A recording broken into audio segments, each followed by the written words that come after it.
चंद्रिका के सामने होने वाला है वसुधा का सीक्रेट एक्सपोज।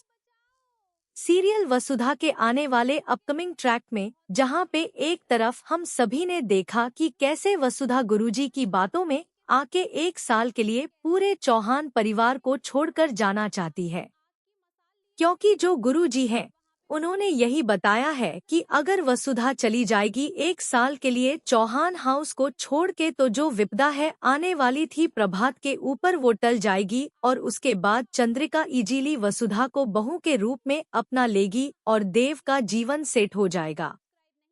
लेकिन यहाँ पे वसुधा तो कुछ और ही कर रही होती है। वसुधा यह बात अपने आप दिल से कर रही होती है और इस बात को सुन लेती है चंद्रिका।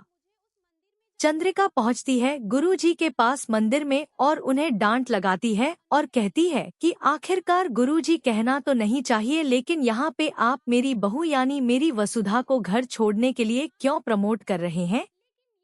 क्यों ऐसा कह रहे हैं कि वह घर छोड़कर 1 साल के लिए चली जाए?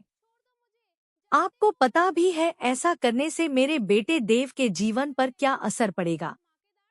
यह बात सुनते ही गुरुजी शांत करते हुए चंद्रिका को नजर आने वाले हैं और कहने वाले हैं कि देखिए चंद्रिका, यह जो ग्रह नक्षत्र चल रहे हैं, जो प्रभात और वसुधा के बीच में जो रिलेशन है, उनकी वजह से जो बहू और ससुर का रिलेशन है वह इस्टेब्लिश ही नहीं हो पाएगा। अगर वस्तुतः 1 साल के लिए बाहर नहीं गई तो इस बात पे चंद्रिका कहती है कि गुरुजी मैं कुछ समझी नहीं, आप विस्तार में समझाइए। यहाँ पे गुरुजी उसे बताते हैं कि ग्रह नक्षत्र कुछ ऐसे चल रहे हैं जिसमें 1 साल अगर वसुधा का साया भी चौहान हाउस पर पड़ा तो कुछ ना कुछ प्रभात के साथ अहित हो जाएगा। इसीलिए मैंने वसुधा को 1 साल के लिए दूर रहने को कहा है।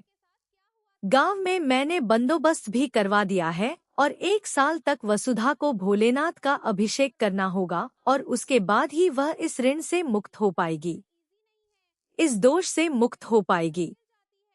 यहाँ पर चंद्रिका भी वसुधा के इस जो घर छोड़ने जाने की चीज है वह जान चुकी है और अब वह भी हेल्प करेगी वसुधा को यह चीज करने में, क्योंकि बहुत जरूरी है, उसका सुहाग है और प्रभात के लिए तो चंद्रिका कुछ भी करने को रेडी है। चंद्रिका ने पूरा घर तहस नहस कर रखा है प्रभात को जिवाने के लिए, यानी प्रभात जीता रहे बाकी सब मर जाएं, ऐसा तो चाहती ही है चंद्रिका। खैर जो भी है, वसुधा अब अपने धनी को छोड़ के हमेशा हमेशा यानी 1 साल के लिए घर से दूर जाने वाली है। लेकिन उसी बीच देव का हो जाएगा बुरा हाल, वह चले जाएगा कोमा में। इसलिए देखते रहिए वसुधा और ऐसे ही अपडेट्स के लिए बने रहिए। एक लाइक जरूर।